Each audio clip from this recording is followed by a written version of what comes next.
12 months ago, when the conflict between Russia and Ukraine started on the 24th of February in 2022, I reported a dream that I'd received about the thin red line. So if you go back and have a peek at that video, the thin red line being from an old historical reference from the British, who were at that time in conflict with Russia over Crimea.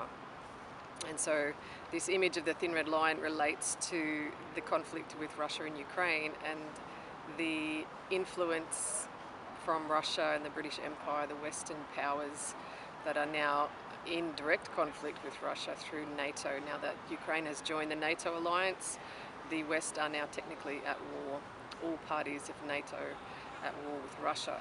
And there's no signs that this conflict is going to ease. There's increasing rhetoric that is encouraging the support for the war to defeat Russia and bring about their demise, and the West are financing, increasing the delivery. Poland, Germany, Portugal, UK and the US speaking openly, and Australia also openly, about the increase of arms and hardware, military hardware, to be sent to Ukraine for this war to grow. So it's not going to end, it's going to increase, and that's what we also read in Daniel, the book of Daniel, in chapter 9 verse 27, that there will be desolations. They are decreed by God, and the war that has started between the king of the north and the king of the south will not abate up until the end, and it will become like a flood that washes over all the nations. It will become so great, immersing everything in its wake. So before that happens, though, there will be a deliverance, and hopefully you're included in that deliverance that comes by the hand of God. So these events taking place are under heaven, and the people who are playing their role in each side have been prophesied about. And even though they're not good actors, they're not righteous people, pure, they are people who in their season have been called to effect a certain destiny, which is the purification of the city of God and the whole earth, to be purged of defilement, to be purged of sin and corruption. And at the moment, both the king of the south and the king of the north, and the kingdoms they represent, are corrupt to the core. And both of them are heralding their virtues as Christian nations. Vladimir Putin just gave a speech to his constituents and the world to decry the immorality and the hypocrisy of the West, while he himself has got a fairly bloody track record, and having been the leader of Russia for near 30 years since the fall of the Soviet Union, he has been basically the key leader. His autocratic style and manipulation of the Russian orthodoxy, Christian roots and faith, is certainly part of his corrupt influence over that nation. So the prophecy against Gog in Ezekiel 38:39 is against Gog, and it talks about them being led out by their leader, by the jaw. The speeches that he gives, the convictions, the words that he speaks will cause the nations of this alignment to be drawn into conflict, and that will be for their judgment in the end, for their destruction against that power system, that power base, those nations that are included in the list in Ezekiel 38:39. So if you want to go look at that, that's what is coming, being drawn into war. And equally, the king of the south also, he is drawn into this same conflict, and it says in Daniel that neither one of these two leaders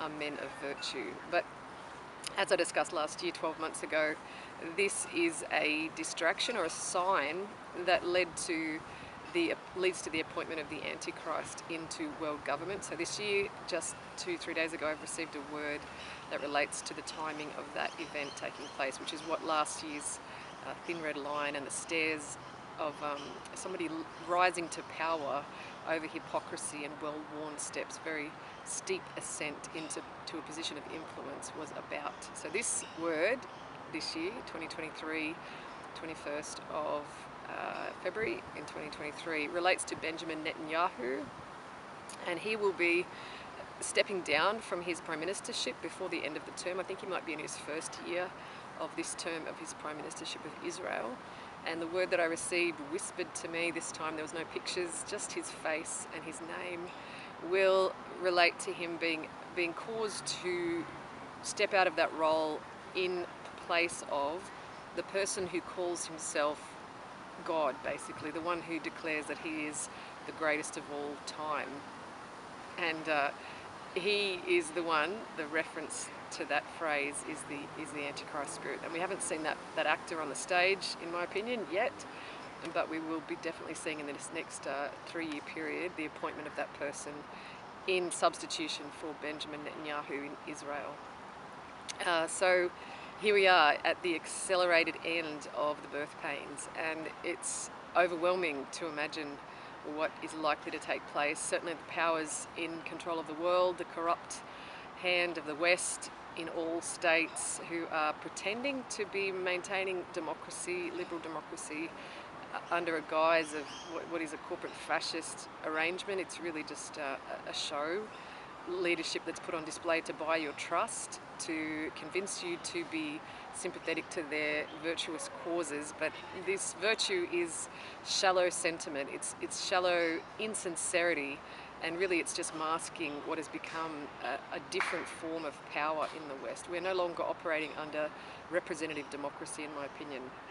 I think what we're seeing on the stage is just a projection to maintain that legitimacy relationship with the public, so the sentiment, positive sentiment of the main body of population will be maintained and there won't be a revolt against the state. That's what I see with these soft-handed leaders, the language and the character of Anthony Albanese and Justin Trudeau and the fellow now Rishi Sunak in the UK. They are people, and even Joe Biden fits that category, people that are weak and soft, and they speak in a way that that doesn't cause offence directly. There's no aggression in their character and nature, and really they're being used to win trust and to maintain a soft diplomacy, a soft sense of manipulation and control rather than hard-handed autocratic abuse in power, which is what the West are happier to live under at the moment. So we're being manipulated, that's for sure, and that's something that's pretty standard in our culture. Consumer culture is constantly subject to manipulation. We are constantly being subjected to, the use of colour, language, for us to consume products all around us in the marketplace. Whether they be good or bad is not the point, but the marketing and image management that goes on in a consumer marketplace is designed to buy and to maintain your trust, the relationship of trust. And that is the next subject that I want to talk about now, the manipulation of your emotions and the perception of virtue that this system is using to gain and maintain and to win your trust and support for their programs and their virtuous or not so virtuous, superficially virtuous programs that they are implementing under health and military and political positions that they're holding internationally, globally.